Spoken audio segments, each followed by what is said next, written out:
You may think I'm super late posting my past life prediction video, but it's actually the perfect time. Last week, Tango became the first red to fall, marking the beginning of the end.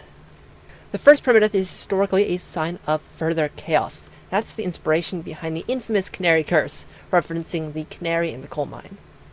So right now is the best time to get the most accurate predictions without actually waiting until the final episode. To be clear, this isn't a statistic-based prediction. Those have been done before and are best done before the series.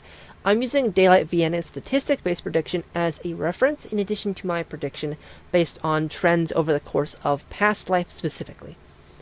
To start, let's see if we can rule out any teams entirely. We can all agree that the Cabin Corps and the Villies are pretty strong, so let's take a look at the other three teams.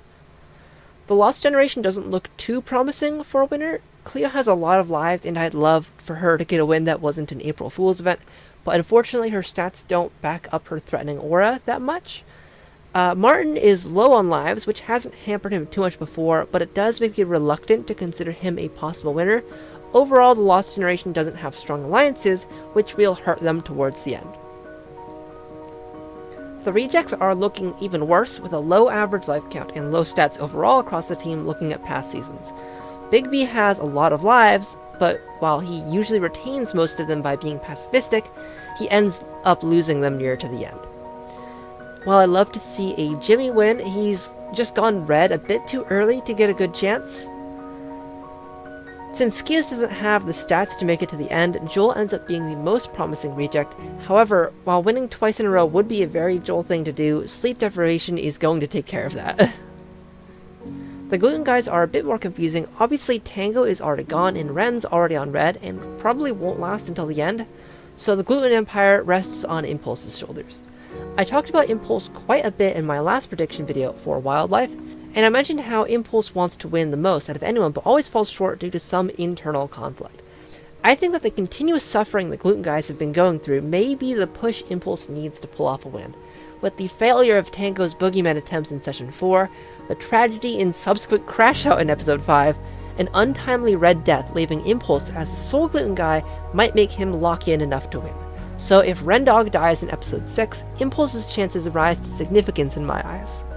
Before we talk about the other half of the members, I have an announcement to make. This is my last video I'm making about the Life series, so no more Life series ideas, or predictions, or anything else except my own content inspired by the Life series, which will happen eventually. Also, my SMP called Vesselcraft starts tomorrow morning at 6 AM PST when me and a few other vessels post our Episode 1s.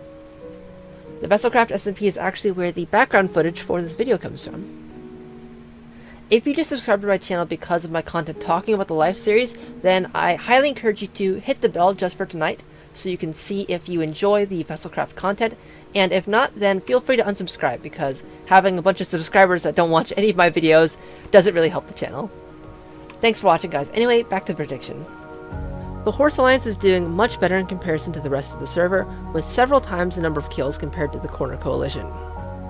Looking at the Cabin Corps, Scott and Etha are the most promising.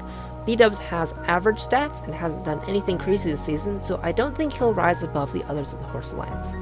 Scar can be unpredictable, but also has average stats and people won't underestimate him after Secret Life. Scott is just OP as usual, giving very consistent performances even when he isn't being super aggressive. Etho is interesting because while he doesn't have the most impressive stats, he is doing unusually well this season, having 4 lives and 3rd most kills. It would be very fitting to Past Life's theme if he won, as he is considered the OG Minecraft YouTuber. All of the Villies are pretty strong contenders, so Green wasn't kidding when he said he would make the best team. Pearl seems to be the least likely of the 3, since while she is very good at consistently placing high, she doesn't have the most kills.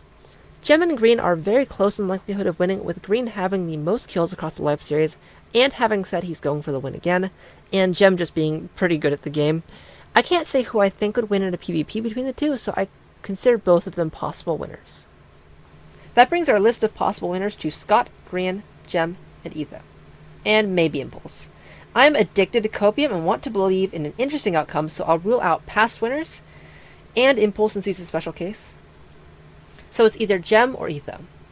Fortunately, they've fought many times, and even though Etho had the upper hand in the pre-1.9 PvP we saw in Episode 1, I have full confidence that Gem can beat Etho. So I have Gem as my winner again, just like my prediction for Wildlife, which didn't go so well last time, but it's okay. Gem's a lot more on Hunch this season, and Gemini Slay is in full effect, so I think we are due for a Gemini Tay win. Anyway guys, thanks for watching the video. Remember to check out Vesselcraft tomorrow morning, and I'll see you in the next one.